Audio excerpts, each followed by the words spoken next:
Women run only 23 of the top 500 companies in the world, but CEOs like Melanie Perkins prove that investors might want to reconsider their choices. Having come up with the idea in college, the Canva co-founder has become one of the richest self-made women in tech in 8 short years, with a net worth of $5.9 billion.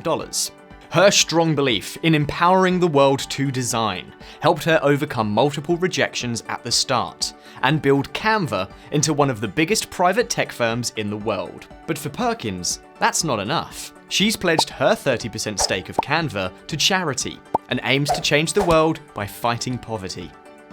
In this video, you'll find out how Canva started, how their business model works, and how it's all thanks to Melanie Perkins. Let's break down Canva's business. This video is brought to you by Wishpond. If you like it, give it a thumbs up. In case you don't know, Canva is a free-to-use online graphic design platform that makes it easy for anyone to create all types of visual content, ranging from social media graphics to presentations, posters, documents, and more, thanks to its extensive template library and vast stock photography gallery. The platform generates revenue through its paid subscriptions, like Canva Pro and Canva for Enterprise, that gives additional functionality. Now, Perkins wasn't new to the idea of establishing a business. Having grown up in Perth, at the age of 14, she decided to start selling handmade scarves at shops and markets in her city. Her entrepreneurial spirit didn't slow down after high school, as during her time at the University of Western Australia, where she majored in communication, she also worked as a private tutor for students who struggled with the various graphic design tools, sparking the idea for Canva.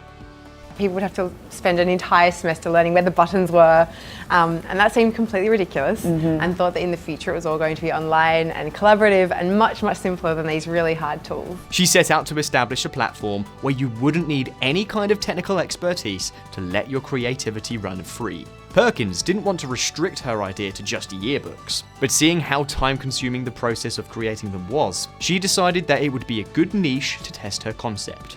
She was so committed that she actually dropped out of university to found Fusion Books with Obrecht, who was her boyfriend at the time.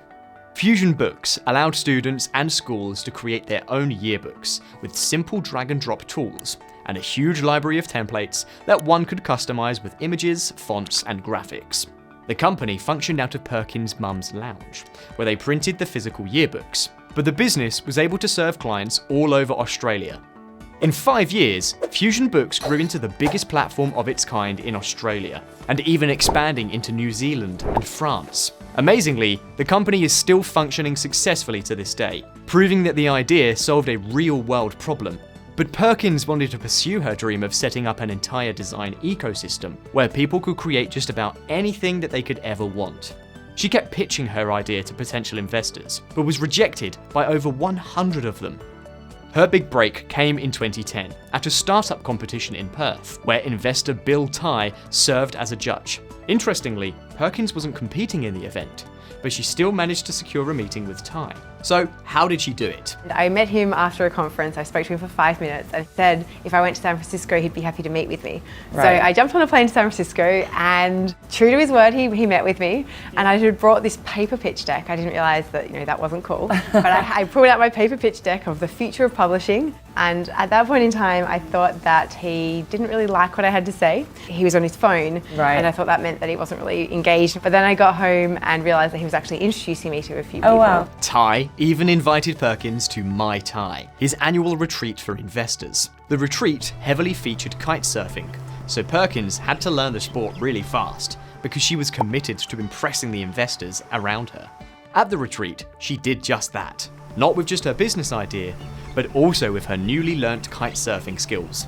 Soon after, Perkins started pitching to investors in Silicon Valley and assembling a technical team. Lacking a tech advisor, Tai introduced them to the co-founder of Google Maps, Lars Rasmussen, who took on the role, but due to the scale of the project, took over a year to find the right engineers for the job. The patience paid off, and eventually, Cameron Adams and Dave Herndon, both former Google employees, came on board as their tech co-founder and tech developer. In its seed rounding fund, the company raised $1.6 million from top Australian and US investors, including Matrix Partners, Interwest Partners, and 500 startups, as well as a $1.4 million grant from the Australian government to ensure that the business kept functioning from within their country. With all these organizations backing Canva up, the site finally went live in 2013. Are graphic design tools too difficult? Try out Wishpond's graphic design services. You get a team of experienced graphic designers helping you with social media graphics, landing pages, illustrations, and more. Click the link in the description to learn more about our unlimited graphic design services. Canva gathered about 50,000 signups in the first month of its launch, and the number only kept increasing, thanks in part to the popularity of social media among businesses that use the platform to create their ads. By 2014, the company raised another $3 million from Thiel's Founders Fund and Shasta Ventures, and had grown to about 600,000 users who had made 3.5 million designs using the platform. Not too shabby for a site that had only been live for a year. In 2015, the company launched a premium version of its services at a price of $10 a month.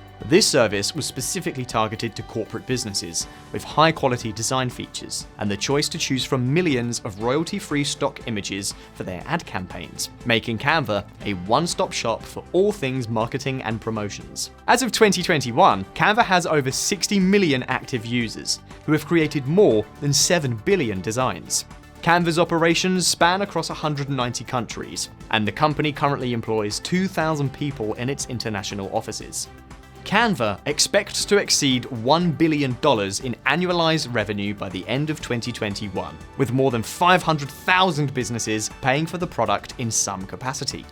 The company has some of the world's biggest companies on its special enterprise plan, including Salesforce, Marriott International, PayPal, and American Airlines. This has helped Perkins establish one of the very few unicorn startups that are profitable.